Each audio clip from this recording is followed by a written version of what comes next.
Guys, look. Ayan. Ayan, another, ano guys, another parcel na bubuksan natin. Ayan, ito guys ay pangregalo natin ito.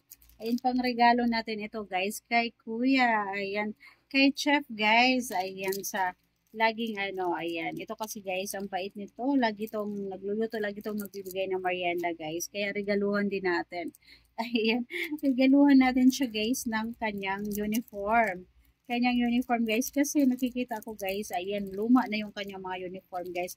Ang ano ng pagkabalot guys, ng ating ano, ang ano ng pagkabalot, talagang balot na balot siya guys. Ayan, buksan na natin. Medyo nahirapan ako magbukas guys, kasi balot na balot siya. Talagang sealed siya malangga. Ayan, punitin na natin. Punitin na natin siya guys. Ayan, medyo may kamahalan dito guys. Ayan, ang swerte ni Chef.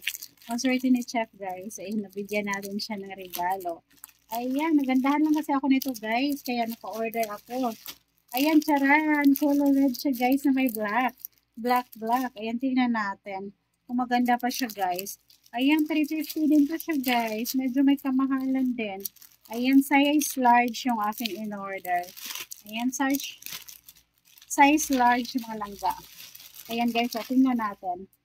Charan! Hala, ang laki. Parang ang laki ang malangga. Tingnan nyo, ang ganda niya guys. Ang ganda oh. Ang ganda. Ang ganda. Ang lakas makaano guys. Ayan. Makasosyal. Ayan. Ang social ni Chef guys. Ayan. Meron na siyang bagong uniform. Ayan oh, ang ganda niya guys. Color red. Color red na may ano, black ano siya guys. Ang ganda. Ayan po. Ayan. Para to kay Chef guys. Ayan po.